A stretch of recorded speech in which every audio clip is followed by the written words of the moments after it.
Hi everyone, welcome back to Cozy Corner Planting. My name is Chelsea, and today I am so excited to be starting the rest of our brassica seeds here in the middle of February, West Virginia Zone 6B.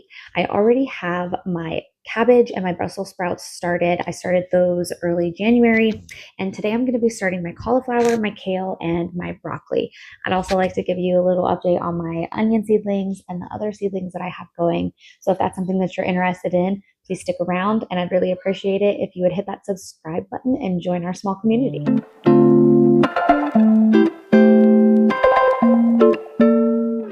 So the first thing that we are going to be doing today is we're going to be taking out our little seed box labeled mid-February.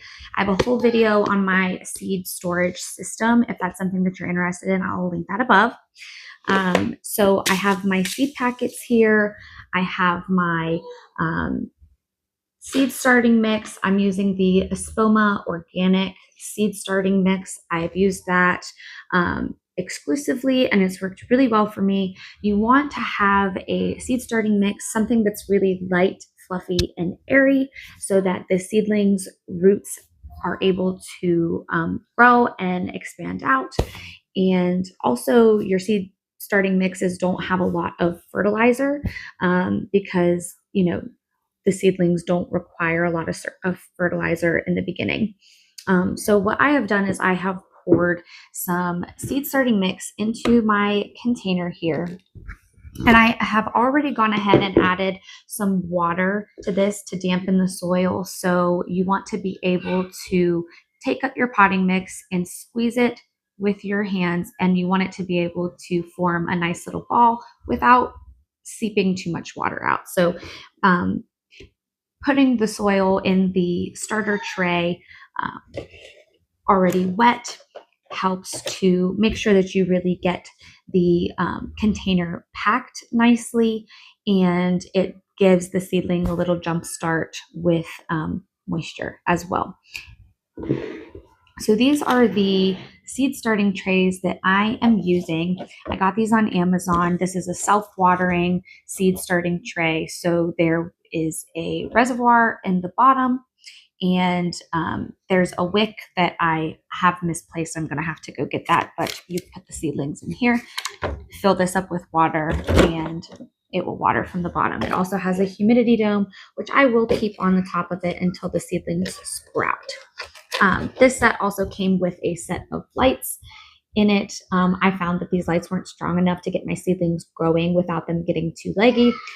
So I went ahead and got a separate set of grow lights, which is in my little greenhouse over here. So let's get started. So I am going to go ahead and start filling up my seed tray with dirt. I'm just going to do a quick light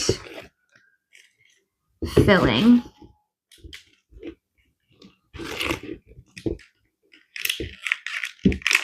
Spread it all around. And then once you have it filled, you're going to give it a little tap and pack that soil down.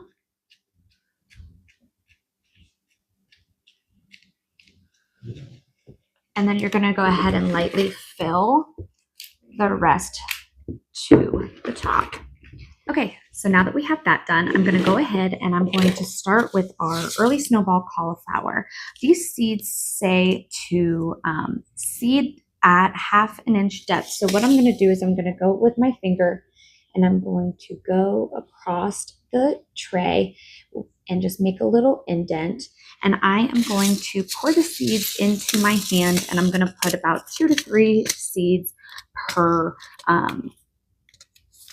space. And that helps with germination to make sure that you do get at least one plant in every spot. If you get more than one, you can go ahead and thin those later on. So just lightly put the seeds in and then tamp it down.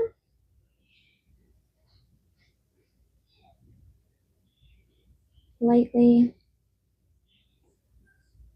And we're going to water those in, and that is that. So now I'm going to go ahead and give you a top view of me starting the kale and broccoli seeds.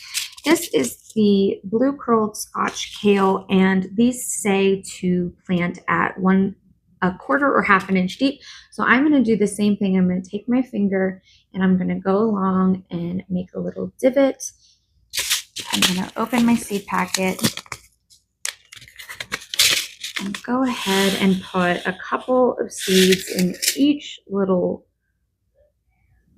tray spot. Got 2 in there. 1, 2,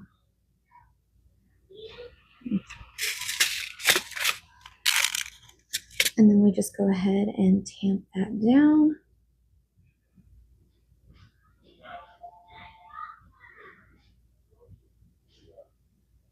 And that's it.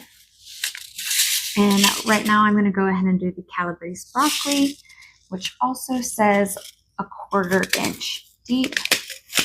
Open that up, and we're going to go ahead and do the same thing and take our finger. No fancy equipment needed to make any plantings.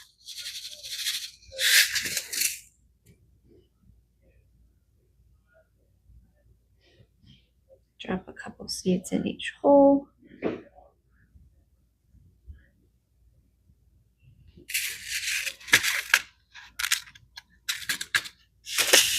Tamp it down.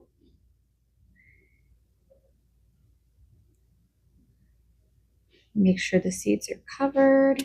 And then we're going to go ahead and water this. To water my seedlings in, I have just made a little water bottle, and I have taken a hot needle and poked a couple of holes in the top so that I can go ahead and lightly go over my seeds. This way I can control how much water is going in, and I can control the flow, and it doesn't flood the seeds and cause them to move around or shift around. And this is what I will top water with all of my seedlings until they're able to be bottom watered. So that's it for starting these brassicas. It's super easy, and I hope this gives you some motivation to get your seeds started this February. Now I'm going to give you a little update on my seedlings that I have in the greenhouse. I forgot a very important step, which is labeling your seeds. So I have these little plastic labels that I got from Amazon, and these are super nice because they are waterproof and you can reuse these over and over and over again. So I'm going to go ahead and make my labels and get everything over into the greenhouse. So this is my greenhouse where I have my seedlings going. These are the seeds that we just started together, all labeled. And here I have my cabbage and my Brussels sprouts. These are the cabbage and these are the Brussels sprouts. They are beautiful. They've been growing for a little over a month now and doing really well. They get fertilized about once a week. And here are our beautiful onion seedlings. We have a yellow and a walla and a red onion in there. They are getting so super tall. I have cut these so many times already, and it's time to cut them again. So I'm just going to go ahead and show you how I do that. So because you want these onions to focus on bulbing and root development, you don't want them focusing all their energy on growing these long green tops.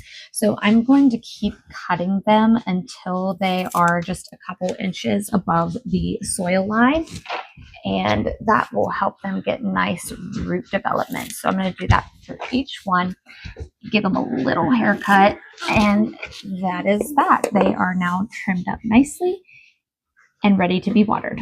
So you will get a little bit of dieback on some of these green stems, and that is okay.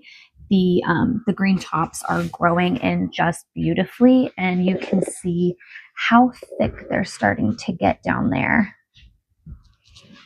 Absolutely beautiful. So thanks for watching, guys. Really excited to get some more seeds started, and we're getting so close to the time where we can really start getting things going with our tomatoes and peppers. So please stick around and join me for those videos as well. I've got my 2 older munchkins running around. They are ready for bed, so we're going to say bye for the day. See you later.